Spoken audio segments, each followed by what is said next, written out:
Donc maintenant, on va voir qu'est-ce qu'il nous reste à voir. Bon, les suivants de T'. Les suivants de T', bon, on a dit c'est les suivants de T. Donc on va les reprendre. D'accord? On va reprendre les suivants de T dans T'. D'accord? Et qu'est-ce qu'il nous reste à voir maintenant? C'est les suivants de F. Les suivants de F, où est-ce qu'il est le F? Il est là, là et là. Là aussi, il est suivi de T'. De non terminal. D'un non terminal. C'est-à-dire, on va voir maintenant les débuts de T'. Donc, on va voir ça en détail. Donc, suivant de F, c'est égal au début de T'. Et quels sont les suivants de les débuts pardon, de T'? Ce sont étoile, divisé et mot vide. D'accord? Mot vide, on ne peut pas le mettre. Donc on va voir quoi? On va faire quoi plutôt? On va prendre cette règle, d'accord? T qui me donne Ft'. Et si je remplace le Ft' par mot vide, je vais avoir une règle de la forme T qui me donne F. Du coup, le suivant de F devient le suivant de T. Voilà, donc on rajoute le suivant de T. Quels sont les suivants de T? Parenthèse fermante. Voilà, donc on va mettre tout ça avec étoile et 10. Donc ça. Donc toutes les opérations. Voilà.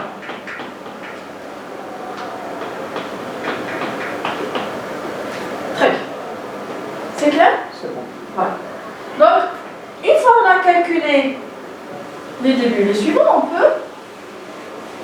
on peut tracer la table d'analyse prédictive. D'accord? Donc la table d'analyse prédictive, je vais essayer. Bon, les terminaux.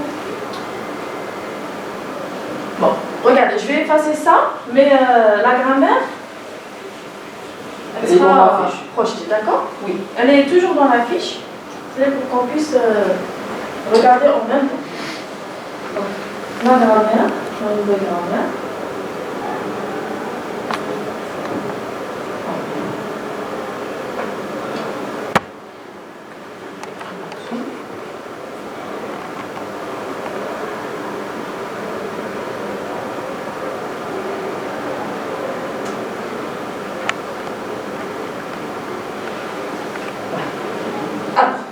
On y va. Donc, pour la table d'analyse prédictive, on a dit les lignes, c'est les non terminaux et les colonnes, c'est.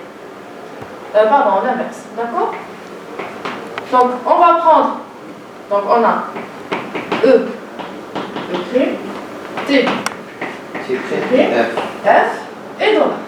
On n'oublie pas dollar. Maintenant, les terminaux. On a.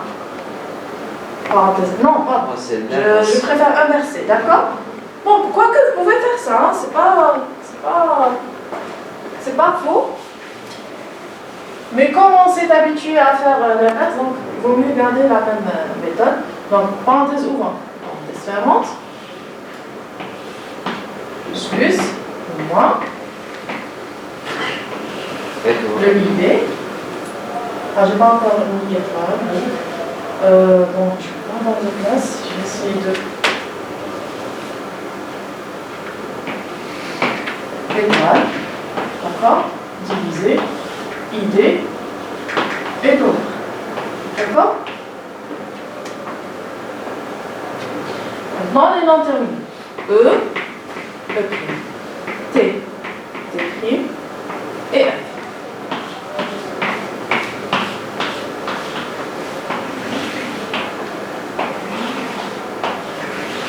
Donc, quand on remplit la table d'analyse prédictive, on a dit il y a deux règles à suivre. Donc, c'est dans le cas où on a A qui donne alpha, ou alpha différent du mot vide, d'accord? Donc, on place dans les débuts. Et quand on a A qui donne alpha avec movie qui appartient à début de alpha, là, on va mettre dans le suivant de A. D'accord? Donc ça, vous le mettez toujours devant vous pour savoir comment vous allez remplir votre table d'analyse. Donc, on commence avec la première règle. La première règle, c'est quoi? C'est E qui me donne TE'. Pour la règle E qui me donne TE', alpha ici, on est dans le premier cas ou bien dans le deuxième? Dans le premier cas. Ça veut dire qu'on va mettre dans les débuts de alpha, c'est-à-dire début de tout ça. Qui revient à quoi? Un début de T. Quels sont les débuts de T? C'est parenthèse ouvrante. Donc là, et je mets ma règle E qui me donne TE'. D'accord? Et ID. Oui. Et E qui me donne TE'. La case est trop petite. Bon, c'est pas grave. E qui me donne TE'. D'accord? Ensuite, la deuxième règle. C'est quoi? C'est E' qui me donne Plus TE'. plus TE'. Très bien. Donc là, c'est clair, on est dans le premier cas déjà. Le début de tout ça, c'est le plus. Donc je vais mettre ma règle dans E' plus. E' qui me donne plus TE'. On continue. La règle suivante, c'est moins TE'. Là, la règle suivante. C'est évident qu'on est dans le premier cas, donc on va mettre toutes, on va calculer le début de tout ça, c'est quoi? C'est le moins. Donc on va mettre E' dans la case E' moins cette règle. E' moins la règle, E' qui me donne moins TE'. Voilà. On continue. La règle suivante, E' qui me donne le mot vide. Pour cette règle, on est bien évidemment dans le deuxième cas. D'accord? Donc si on est dans ce deuxième cas, on va s'intéresser à la case des suivants de A. Autrement dit, ce sera les suivants de E'. Et quels sont les suivants de E'? Parenthèse fermante et donc E', parenthèse fermante, dollar. Et là, je mets E' qui me donne. Très bien. On continue? La règle suivante. T qui me donne FT'. T qui me donne FT'. Donc on est dans le premier cas. On va mettre dans le début de tout ça. Ce sera début de F. Quels sont les débuts de F? Parenthèse ouvrante, ID. Parenthèse ouvrante. Là. T qui me donne FT'. Et ID. Donc F qui me donne FT'. D'accord? Ah pardon, oui, T. Très bien. T qui me donne FT'. D'accord? On continue. C'est quoi la règle suivante? C'est T' qui me donne étoile FT'. Ça c'est clair. On est dans le premier cas, on va mettre dans le début de tout ça. C'est quoi? C'est étoile. Donc dans T' étoile, je vais écrire ma règle. Donc, étoile. Voilà. Étoile FT'. On continue. La règle suivante c'est F', pardon, T' qui me donne diviser FT'. Donc là, on est dans le premier cas. On va la placer dans le début de tout ça, c'est-à-dire dans le symbole de la division. Donc le symbole de la division, il est là. Et j'écris ma règle T' qui me donne diviser FT'. D'accord? On continue. La règle suivante, c'est T' qui me donne mon vide. Donc là, en deuxième. Très bien. Dans le deuxième cas, c'est-à-dire on va mettre dans les suivants de A, c'est-à-dire dans les suivants de T'.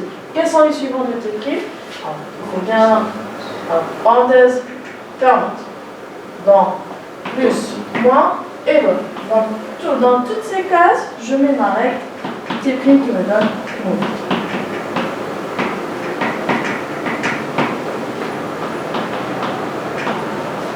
Bien. On continue. La règle suivante. F qui me donne E. Dans E entre parenthèses. Donc là, on est dans le premier cas. On va placer donc cette règle dans les débuts de tout ça, c'est-à-dire parenthèse ouvrante. Je vais aller dans F parenthèse ouvrante. J'écris ma règle F qui me donne. D'accord? Et la dernière règle, F qui me donne ID. C'est clair. Cette règle, on va la mettre dans F, I, F, I, D, F, voilà. C'est clair? Donc voilà pour le remplissage de la table d'analyse prédictive. Et qu'est-ce que vous remarquez? Elle est à entrée unique ou bien à entrée multiple? Unique. Unique, voilà. Donc, quand on a une table d'analyse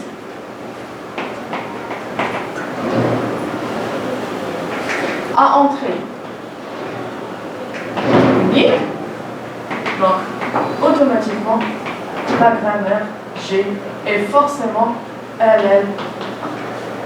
Et on vient de le prouver, pardon, grâce à la table d'analyse prédictive. C'est clair? Voilà. Donc ça, c'est pour la table d'analyse prédictive. Après, la question suivante, c'est quoi?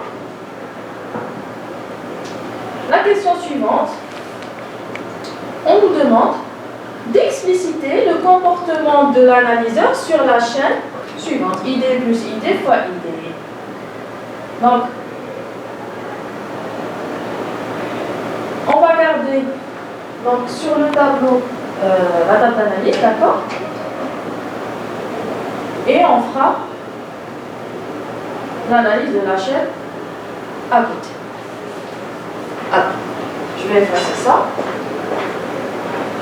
Donc vous voyez bien, c'est la même table. Donc, ce qu'on a écrit ici, on le trouve aussi dans le fichier que je vous mettrai après sur la plateforme. Donc là, cette table, elle va nous aider dans l'analyse d'une chaîne. Et on va voir si elle est correctement écrite point de vue syntaxique. Ok, alors. La chaîne à analyser.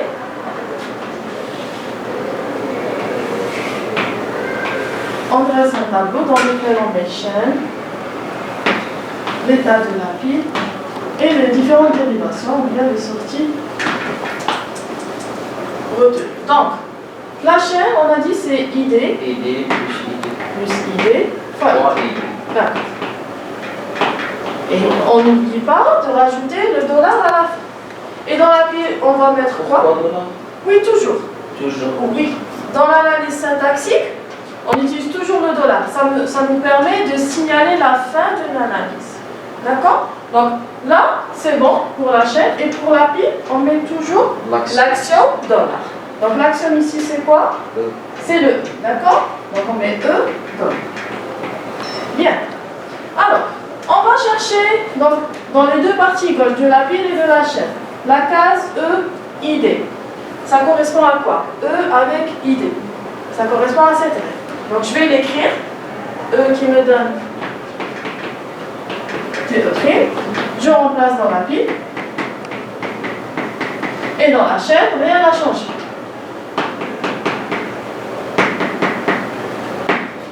Bien, on continue. Maintenant, on regarde toujours les deux parties gauche. T avec ID. Ça correspond à quelle règle? Dans la table d'analyse. T avec ID. Ça correspond à T qui me donne FT'. T qui me donne FT'. Je remplace le T. Par FT. Oui, par FT', parce qu'elle me produit. Donc, et dans la chaîne, rien n'a changé. On continue. Maintenant, quelle case on va vérifier dans la table d'analyse? C'est la case F, ID. Avec ID. Donc F avec ID, là voilà la règle. Donc je vais écrire ma règle, F qui me donne ID, et je remplace.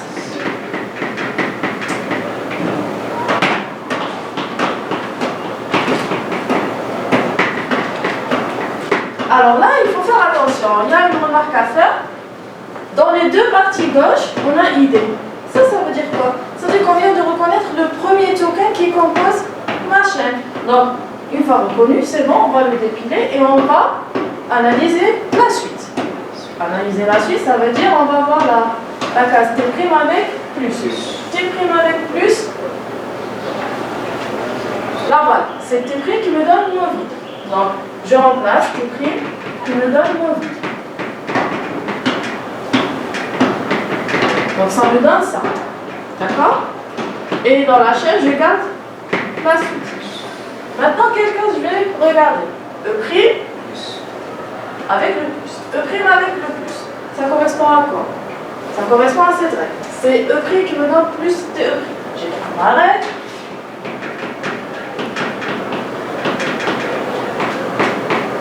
Je remplace. D'accord? Voilà la chaîne. Et là, qu'est-ce qu'on remarque? On peut dépeler le plus, très bien, le tout que plus. Donc c'est bon, on vient de le reconnaître. Et je passe à la suite. Donc de la même manière, T avec ID, ça correspond à quoi? T avec ID, ça correspond à cette règle. C'est T qui me donne FT'. Je remplace dans la pile le T par FT'. D'accord? Et dans la chaîne, je garde ce qui me reste. Maintenant, c'est la case FID. FID. Voilà la règle. J'écris ma règle. F qui me donne ID. Je remplace.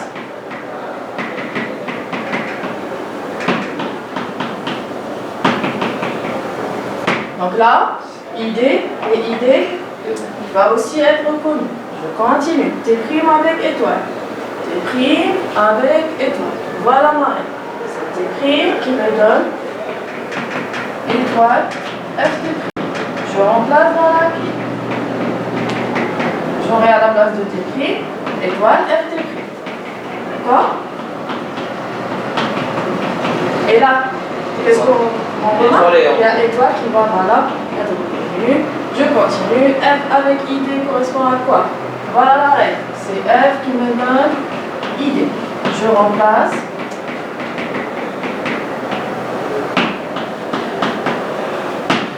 Là aussi, il y a l'autre idée qui vient d'être reconnue. Donc je vais aller vers la case maintenant T', dollar. T', dollar. Ça correspond à T' qui me donne mobile. Je remplace T' par mobile. Ça me donne ça. Et là, je regarde quelle case? E' avec dollar. E' avec dollar. C'est E' qui me donne mobile. Donc j'écris ma règle. Je la remplace. Et voilà, on arrive à la fin de l'analyse syntaxique. Donc quand vous arrivez à dollar dans les deux côtés de la pile et de la chaîne, on dit que c'est bon, on vient de réussir l'analyse syntaxique. D'accord? Donc réussi. Là, ça veut dire quoi? Ça veut dire que ma chaîne, ID plus ID fois ID, est correctement écrite point de vue syntaxique. D'accord? Donc voilà comment on a fait la chaîne. L'analyse de la chaîne. Donc, ce qu'on a aussi retenu comme règle, on va le récupérer pour tracer l'arbre syntaxique. Donc, l'arbre syntaxique, si on veut le tracer, bon, je vais effacer une partie du tableau. Je vais le tracer ici, d'accord?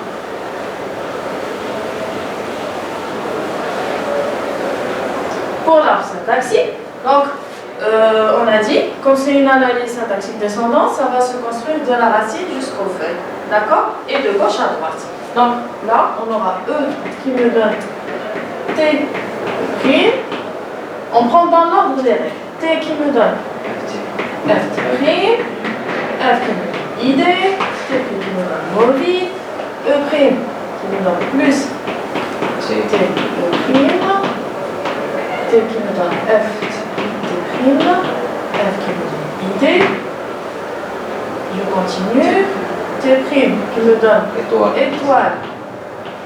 F. T'. Bien. F qui me donne ID. T' qui me donne mobile. T'. E'. Où est-ce qu'on est? La dernière règle. La dernière règle, très bien. Et E' qui me donne mobile. Très bien. Donc, là, l'arbre syntaxique, si je regarde mes feuilles, j'ai ID plus ID fois ID.